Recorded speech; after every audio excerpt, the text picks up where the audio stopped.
What's going on, everybody? Richard Holdridge here for the Sports Beat with Richard Holdridge on Facebook Live and on YouTube Live. Be sure to subscribe to the show, leave a 5-star review, and make sure that you support this channel.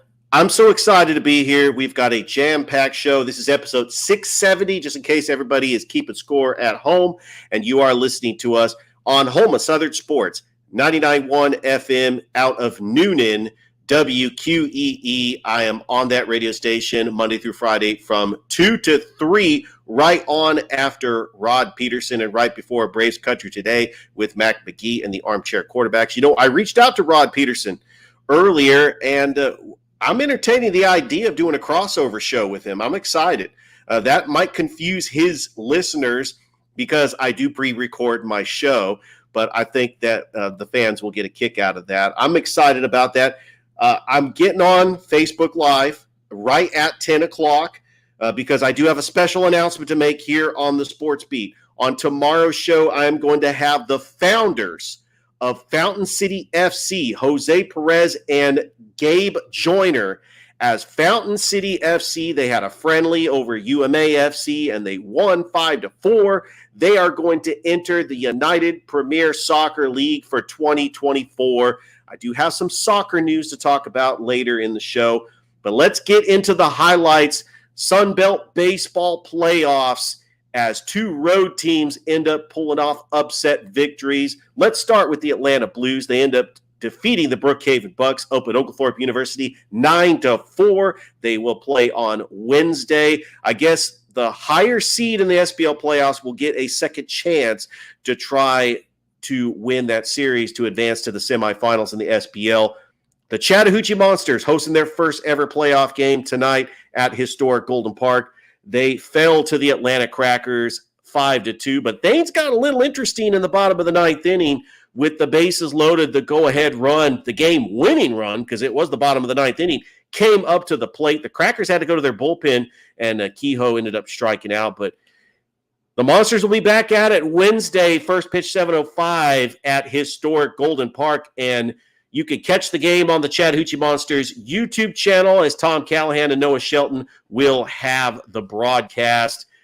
And I just want to say something before I get into the other sports.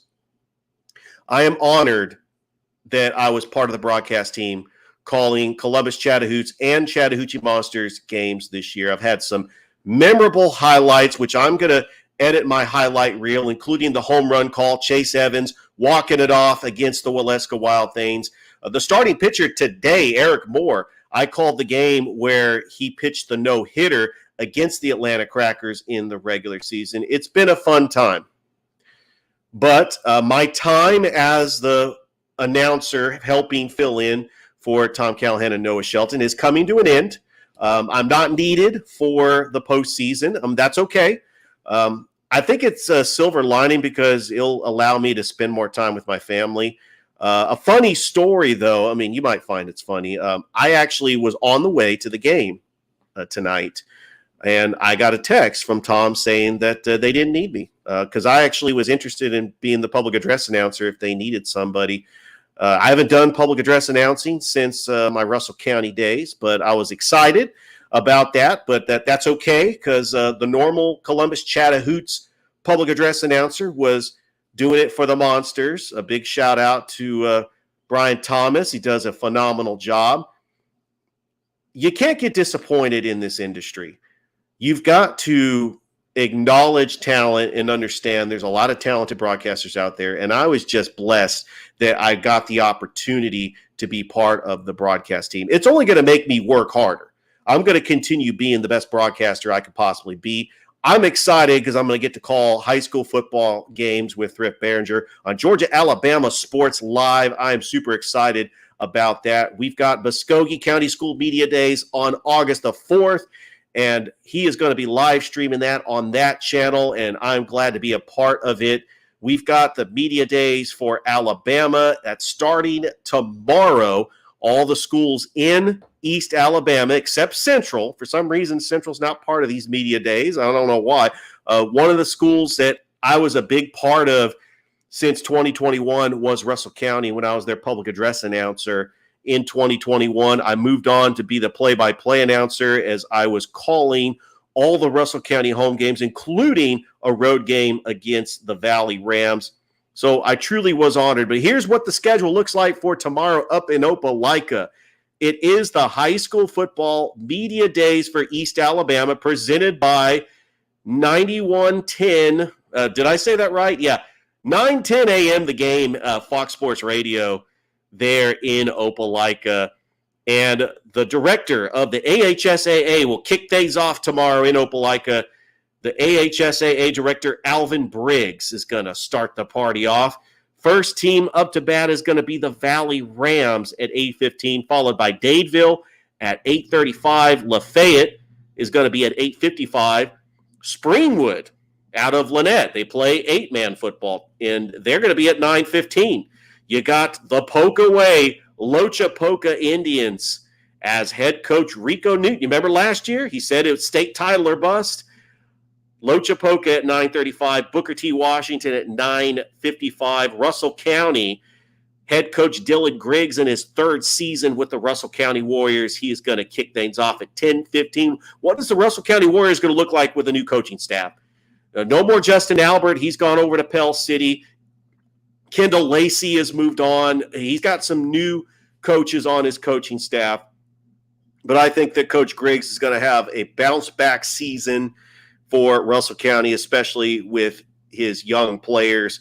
Beulah, the Bobcats, 10:35. And then at 10:55, the Beauregard Hornets, who made a surprise entry into the playoffs last year. And then the Handley Tigers at 11:15. And then Coach Etheridge and the Auburn Tigers is wrapping this party up at 11:35. So, yeah, they come in hot and heavy. All these schools, they just come out like gangbusters, and they just, let's get this done. Yeah, we're gonna talk to the media, and we're going to tell you how we feel. On Wednesday, July the 26th, the AISA director will start things off at 8 o'clock in the morning. Roddy Beck. Chambers Academy will start at 8:15, followed by Southern Prep at 8:35. You have Lee Scott Academy, the defending AISA champions from last season, at 8:55.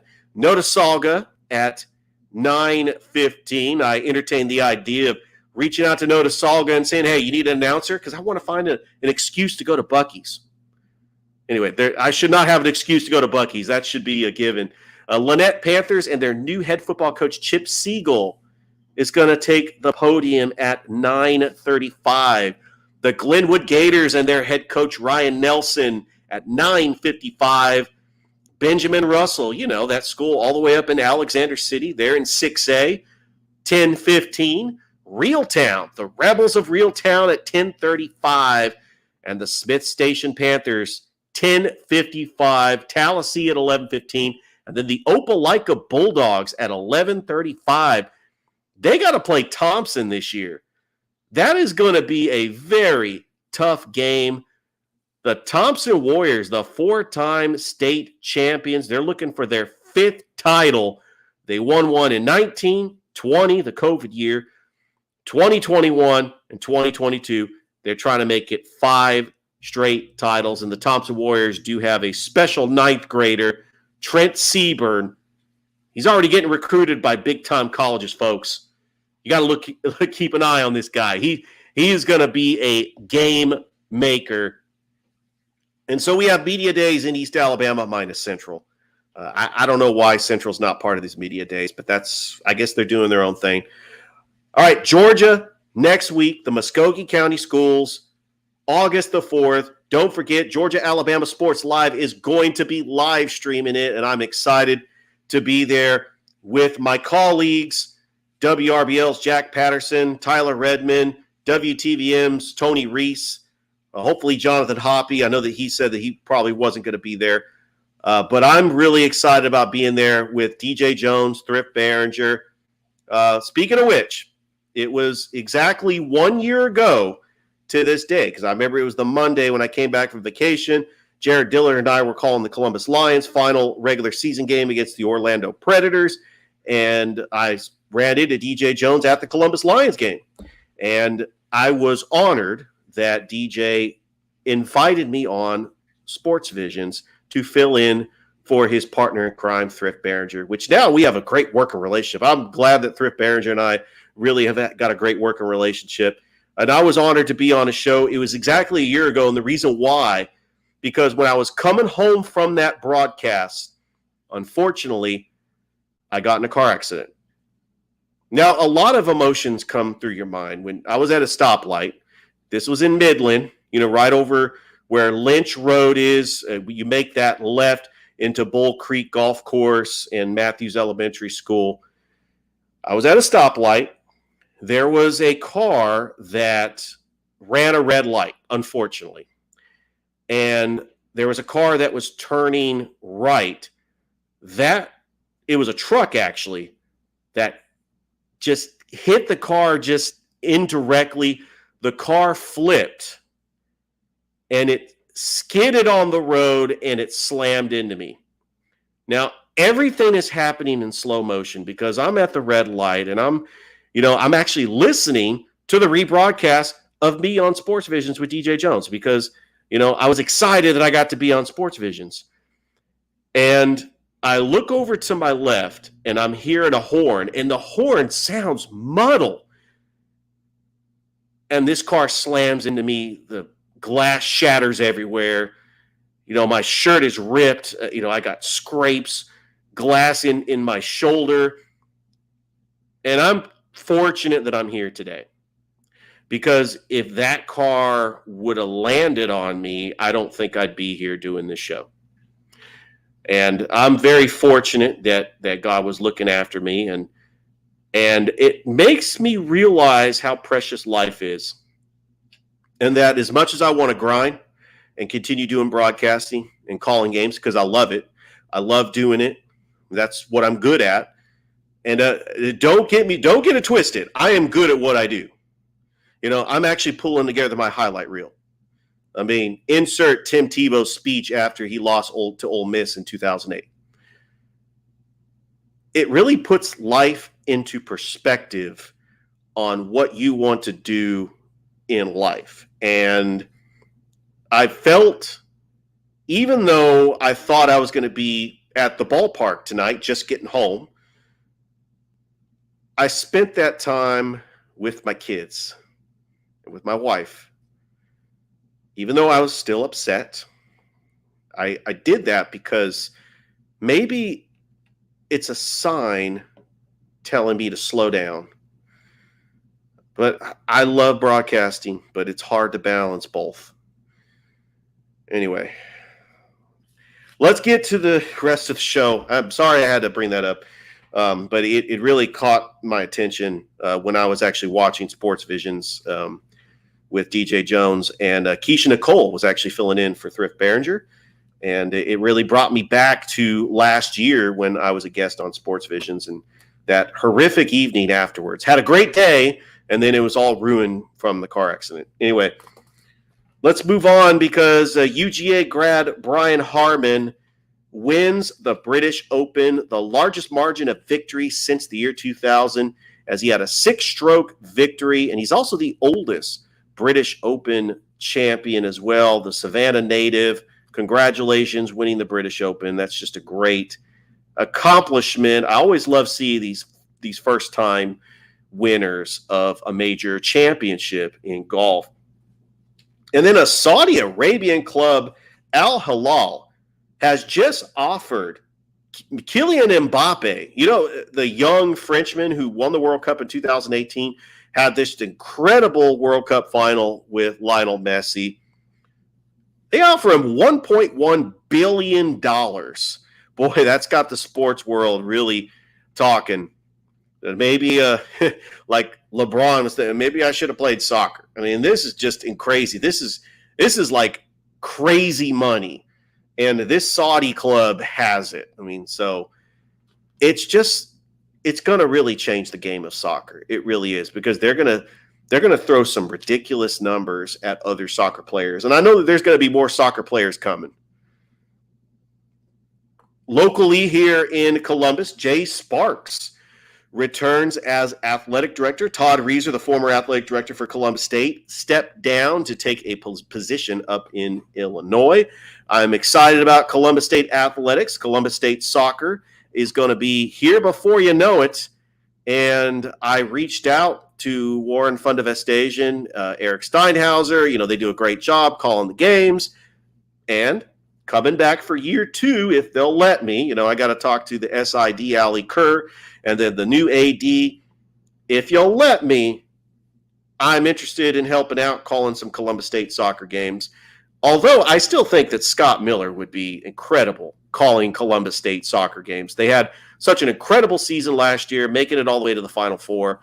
I was happy that I was able to call the Elite Eight game when they defeated West Florida, and you could just hear it in my emotions. Columbus State makes it to the Final Four in Seattle, and it was a great moment for Columbus State athletics. And then frequently I would have the Columbus State head basketball coach of the men and the women's team, head coach Robert Moore and coach Matt Hauser. They've been on the show as well, hoping to get them back as we preview the upcoming Columbus State basketball team for the men and the women. Really, there is nothing greater than the atmosphere at the Lumpkin Center. I know right now that they're having the same basketball camp. Sam Mitchell, the basketball camp, the former Boston Celtics forward, Grant Williams was part of that camp. DJ Jones in attendance, the Pacelli athletic director, Corey Black. And I know that it's just a great event. I'm hoping to be a part of it. I know that, they got a championship game happening on Thursday, and I'm very intrigued about helping out as much as I can. I really want to help out anytime I get a chance, but, things happen like vacations, and, I know that family comes first, and, I'm trying to balance that with all the stuff that's going on. But, high school football is 25 days away. That first weekend of the regular season, I know they're going to have jamborees the weekend before. That first weekend of high school football, August the 17th is the first game, where you have the LaGrange Grangers taking on Carver of Atlanta. And some of the matchups in week 1, including Pacelli at Glenwood. We had this matchup last year. It was a great finish at Diamond Field. This time it's going to be in the Swamp. And I cannot wait. The defending GIAA champions, led by head coach Dwight Jones, taking on Coach Nelson's Glenwood Gators. And that quarterback for the Gators, Dallas Crow, coming back for his senior season. It's going to be a lot of fun. Glenwood making it all the way to the AISA championship game, but lost to Lee Scott Academy.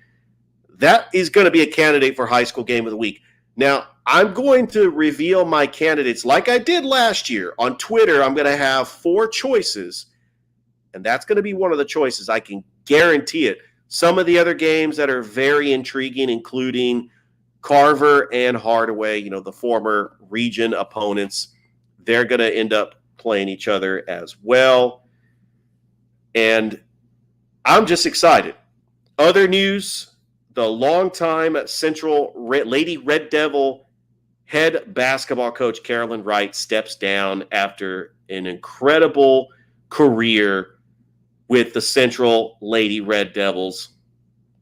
I mean, really, they were the talk of the Chattahoochee Valley, especially with their freshman phenom, Jabria Lindsay, who was breaking scoring records left and right. I mean, she had just an incredible season last year.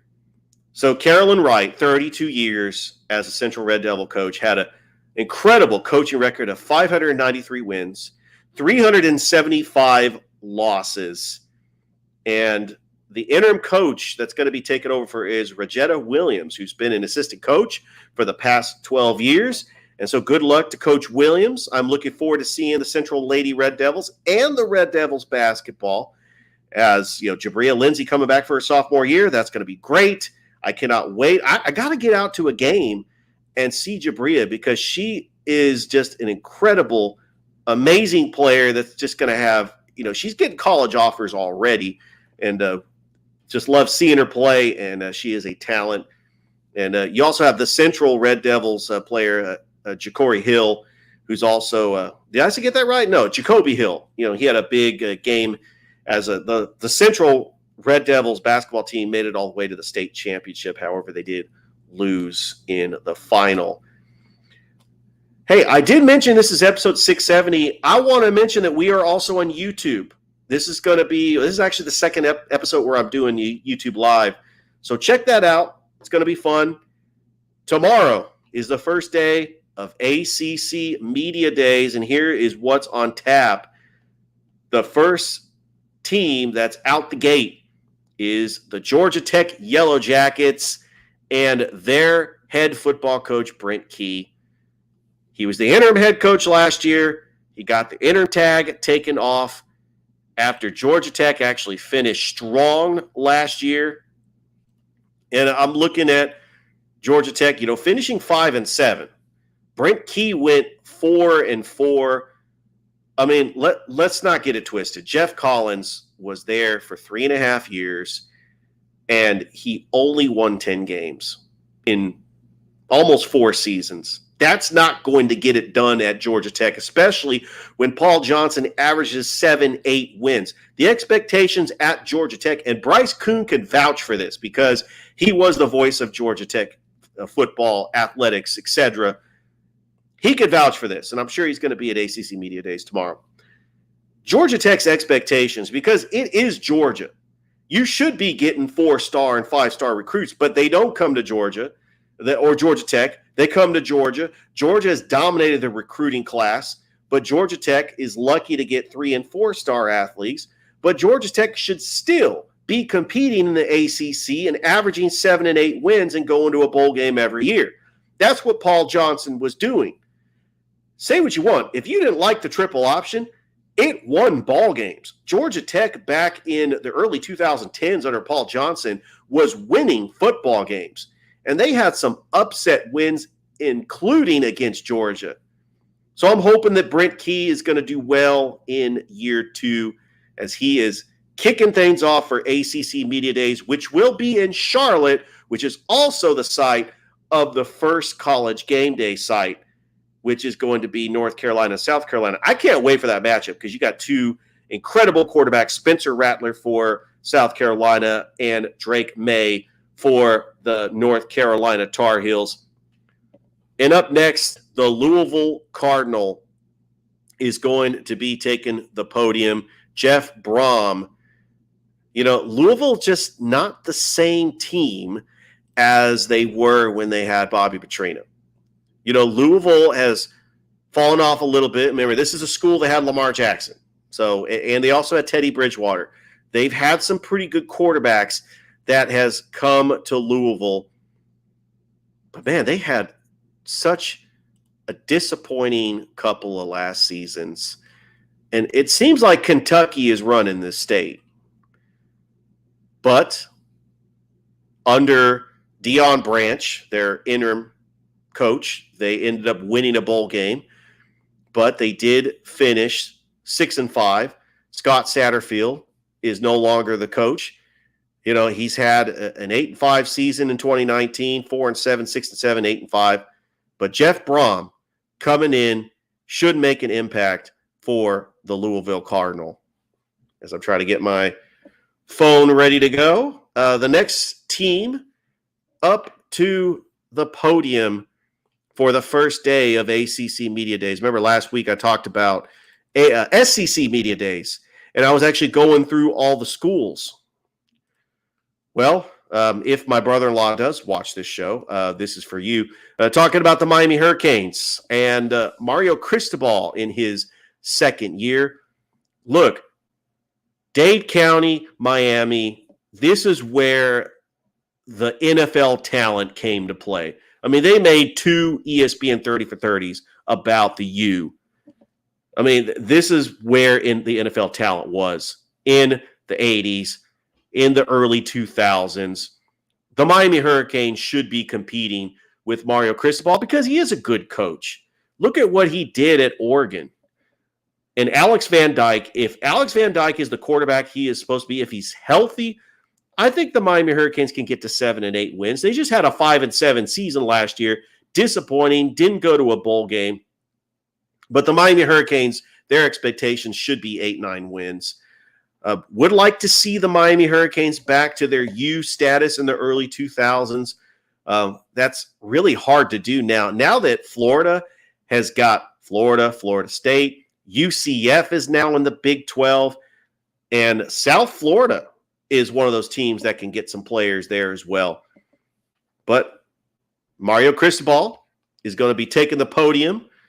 And then finally, wrapping up the first day of SEC Media Days is Syracuse head football coach Dino Babers. Syracuse has really snuck up on some people. Look, I know that Syracuse is not going to be back in their glory days with Donovan McNabb in the late 90s or, a player like Marvin Graves. Remember, Jim Brown played for Syracuse. So Syracuse knows football. They have a rich tradition and pageantry of hard-nosed football. I just don't know, that Carrier Dome and then the fan base up in New York. I just don't know if you didn't go to Syracuse, if you're supporting the Syracuse Orangemen like they do in college football, because upstate New York, it's all about the Buffalo Bills. It's all about the New York Football Giants, the New York Jets. To be a resident of New York and be a college football fan, that has got to be hard. There's probably more Penn State fans than Syracuse fans. That's just what I think. But Dino Babers had a 7-6 season. They lose in the Pinstripe Bowl. Not bad for taking over from a 1-10 season in the COVID year.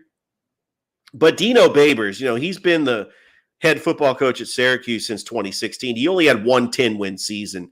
But the expectations of Syracuse is to get to a bowl game. All you got to do is get to 6 wins. That is possible, but you also have an ACC where they've done away with the Coastal and they've done away with the Atlantic. Let's see what the Syracuse Orangemen do. And so tomorrow, first day of ACC Media Days up in Charlotte. Should be a lot of fun. I wish I was getting media credentials for that. I actually made it known on the show that my goal is to get media credentials for SEC Media Days in 2024 because it's going to be in Dallas, and you're also welcoming Texas and Oklahoma to the conference. I'm just lucky to get media credentials for high school football. I actually sent my application to the Muskogee County School District, and when I was actually filling it out and doing my affiliations, I was like, oh, okay, I now work for Georgia Alabama Sports Live with Thrift Behringer. I got the sports beat with Richard Holdridge. See, it's official because I got the polo shirt. There you go. All right. And I'm also a sports writer for the Chattahoochee Valley Living. So I do have some accolades. Fingers crossed that I actually get credentials so I can attend all the high school football games in Muskogee County this year. So I can cover it for the Chattahoochee Valley Living and for my podcast. And, I'm just hoping that I'm able to do that. Well, we've had a fun show. I actually had a great show yesterday, having Tanya Chavez on talking about the Women's World Cup. That is going on as we speak. Ari Borges, man, she could possibly win a Golden Boot for Brazil. A hat trick as Brazil just completely dominant. As I'm trying to pull up the score, bear with me. I don't know why it's not pulling it up. It's kind of crazy. It's like my phone is completely going haywire. Yeah. Hang on a second. Yeah. I don't know why it's doing that. Anyway, there is a big World Cup matchup on Wednesday night. The United States taking on the Netherlands. Here we go. All right. I got in the 29th minute. It's still scoreless. Colombia and South Korea. That's the game that's happening tonight. Germany ends up beating Morocco 6-0. Italy over Argentina 1-0. These are scores that happened earlier this morning. And Brazil over Panama 4-0. Ari Borges with a hat trick, which you could possibly win a Golden Boot. There are some teams that could win the World Cup besides the United States. I think Spain looks solid. Germany has won it twice already. They could go for their third. Brazil, they could send Marta off in her final World Cup appearance. And you can't forget about France. France has got a strong team as well. And some sleeper teams, although England did not have the result they wanted. They defeated Haiti 1-0. And, the World Cup is exciting. I'm looking forward to it. I'm looking forward to that matchup Wednesday night between the Netherlands and the United States. Hey, the Braves made several moves in lieu of the trade deadline August the 1st. They have solidified their bullpen. I'm telling you, getting reliever Pierce Johnson from the Colorado Rockies, it's really going to help out. You can never have too many arms in the bullpen. And Taylor Hearn from the Texas Rangers. And they got some good news. Max Fried actually had a rehab start in AAA Gwinnett. So that is good to hear. And then if you're a Braves fan, this should really make you happy. Congratulations to the crime dog, Fred McGriff, for getting inducted into the National Baseball Hall of Fame for the class of 2023. He was part of that special run with the Atlanta Braves in 93. And as a San Francisco Giants fan, I kind of look over it and I'm like, good for them. Still disappointed the Giants won 103 games and did not get into the postseason, but the Braves did win 104 games. That was the final original pennant race before they expanded the wild card playoffs in 95. They were going to expand in 94, but we had the strike. But Fred McGriff was a part of that World Series championship team in 1995. And congratulations to Fred McGriff. Congratulations to third baseman Scott Rowland from the Philadelphia Phillies. Both players making it to the Hall of Fame. Well-deserved.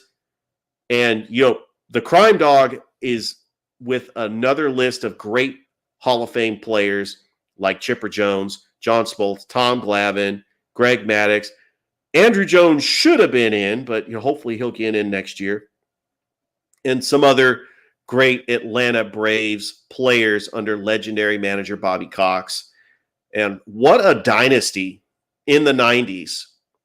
And I've got to admit, and this could really upset some Braves fans, including my broadcast colleague Justin Dale, Tyler Redmond. Sorry about this, but you got to remember, in the 90s, I wasn't living in Atlanta. I'm a San Francisco Giants fan, grew up in the San Francisco Bay Area. I kind of wasn't really rooting for the Braves at all. I was tired of seeing them winning. But it's different now. I'm a Braves fan now because I've lived in Georgia. But when the Braves won in 95, and I hate to say this, you guys are really 1996 World Series, I have to admit I was rooting for the New York Yankees. I know. It's because I didn't want to see the Braves go back to back. I'm not a fan of dynasties unless it's my team. But I'm happy that the Braves, won the World Series in 2021, and they are the odds-on favorite to win the World Series in 2023. So good luck to the Atlanta Braves taking on the Boston Red Sox for a 2-game series, and then it is back at Truist Park taking on Bobby Z's Milwaukee Brewers. And I know that he's a big Brewers fan, and so that's got to be a very important series to him. Such a great show, but we are out of time. Are we out of time? Yes. Before we go, though, I do have some more exciting news to address here on the Sports Beat with Richard Holdridge. This is really the exclusive place where you can get breaking news if you're continuing to watch the show. All right, here it goes. The National Indoor Soccer League has a new commissioner. Now, Andrew Haynes, who's a fan of the show, and he did a great job as commissioner in the first 2 years, and he is the co-owner of the Tampa Bay Strikers and the Central Florida Crusaders, an ambassador for the league. Mary Ellen Rogers, the president of the league, they do a great job. I can't thank them enough for the efforts that they did making this NISL a reality. Gary Tufford is now the new commissioner of the NISL. And what I want to say to Gary is I am the play-by-play announcer for the Columbus Rapids. I have done it for the past 2 seasons. I want to come back for year 3 and call games for the Columbus Rapids. If the Columbus Rapids make it into 2024, which they should, I am honored to be the voice of the Columbus Rapids. Again, it wasn't easy. The season wasn't perfect. I know that there were some feelings that were hurt, especially when I was getting ready to call that triple header in March, and was absolutely devastated that those games got canceled. And say what you want, I'm a professional. I try to say I understand why it happened, but I miss the relationships with the Rapids players. I miss the relationship doing the coach show every week with the former general manager of the Columbus Rapids, Warren Fundavestasian. We had such a great time. I miss doing the coach's show with the former Columbus Lions head football coach, Jason Gibson. And I know he's now the head football coach for the Jacksonville Sharks, which, by the way, I mean, they look like they're going to be winning the NAL title. I mean, they're rolling high. They got the number 1 overall seed in the NAL playoffs. Good luck to Coach Gibson. Good luck to Darian Townsend, the former Columbus Lion, also on the Jacksonville Sharks. I'm excited for you guys. I'm pulling for you, and I'm hoping to get Zach Kyman on the show. Maybe we can have an NAL wrap-up show. That would be pretty cool. I've had him on the show a couple of times. But I do miss those relationships that I had in the beginning of my broadcasting career. So I'm 43 years old, and I was away from broadcasting for about 16 years, give or take. Look, if you want to count the 2009 doing a YouTube channel, you could go ahead and count that, but I really don't count that because I was doing it for fun, and I don't even know if those videos are still up. Anyway, the last time I actually did a game in college was 2006. I mean, because I joined the military, deployed a couple times, came back to college, and got back on the air. And so I deployed in 2007, came back in 2008, attended the Defense Information School in Fort Meade, Maryland in 2008. 2009 was when we were at work, and I was having a conversation with a coworker. And bear with me because I'm trying to. Oh, man. Oh, I was having a conversation with a coworker. And I was telling him like what I did in college, what my major was in college. I was a broadcasting major. I love calling sports in college. Living in Atlanta, I know how competitive this market is. When I first moved to Atlanta, I applied everywhere. 680 The Fan, 790 The Zone, the Rome Braves, CNN, TNT, TBS. I applied for every job I could think of because, Atlanta was the hotbed of the media market. The AJC. I mean, because I also did journalism in college as well. Wrote for the school paper. And I wasn't getting anything. I was getting no offers, none whatsoever. And it was frustrating. And so I quit the industry. And we were having a conversation. This was back in 2009. And I said, I love doing it. And I know that I have a full-time job now, but, maybe it's something I could do one day when my military career is over. And they said something very interesting to me. They said, why don't you?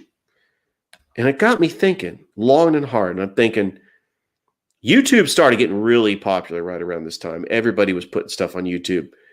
And I pulled out my laptop one day. It had a webcam. I went on YouTube Live, and I started doing a show. It was about a 20-minute show talking about sports. Unscripted, too.